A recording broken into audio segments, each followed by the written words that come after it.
Jessica, dito sa Trip to the Hot Seat. Sino kaya kina Sir Onions at kay Chichirita ang susunod? Grabe naman, Sir Onions! Sir Onions! O sige, game na kayo. Music, please! Ayan na,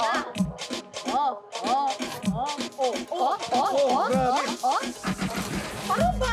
Bakit parang mo pag ano na?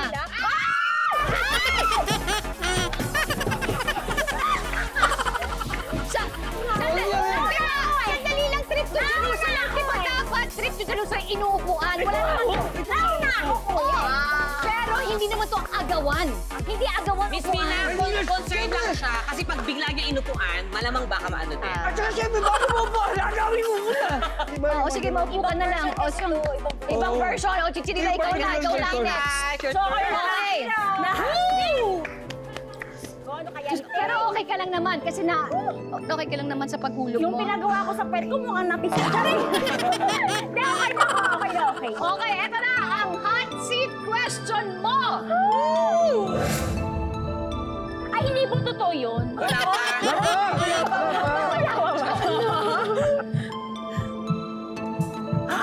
Grabe yan, Eto na nga. May mga kumakalat noon na issue na pinatanggal ka daw sa isang show ng isa sa mga main stars ng programa. Anong totoong issue? Ay. Siguro, kailan ka pa ba sabihin? Sa isang show po, na-suspend po ako. Bakit ka na-suspend? Kasalanan mo? Hindi, pumatol ako sa bashers. Tapos nagalit yung director, bakit ko daw pinatulan yung mga bashers? Kasi hindi ko naman alam yung mga ganong issue. Kasi nga nung bago pa lang siya showbiz, hindi ko naman alam yung mga do's and don'ts. Yes, oo. So yun, nagalit sa akin yung director. Tapos siguro nagpahinga ako ng mga 2 months. Okay. 2 months. Tapos nag-sorry naman po ako. Sabi ko, hindi ko naman po alam na bawal pala magpatol sa mga bashers. Kasi parang nakikita ko kasi yung mga post ng mga bashers, parang nasasaktan ako. Oo. Di ba? Pero ito ay sa sarili mong page. Opo. Yung pinatulan mo yung basher sa page mo. Tapos tapos nakakatawa lang kasi yung mga followers ko doon, mga 40 lang. Tapos 40 lang. Promise! Tapos wala pa yata 100. Okay. Tapos nagulat ako, nag-tweet lang ako, okay, labas kayo, mga ganun. Oo. Hala, sinugod ako ng mga basher. Hindi ko pala alam, ay, dumami sila. Oo, dumami followers mo. Dumami ang followers ko. Okay.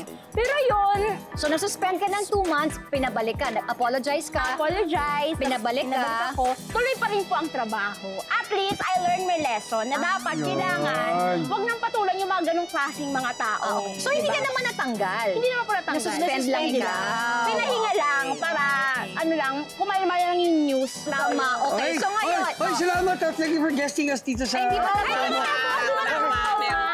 Nang dahil dyan, ikaw naman na ngayon ang uupo. Thank you very much. Diba? Oo. Panalo ko eh. Nanalo ka lang.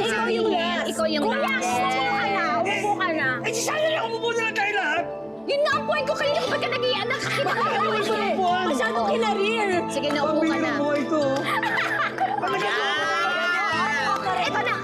Ito na ang hot question mo. Ay, hot question. Ito na ang hot seat question mo.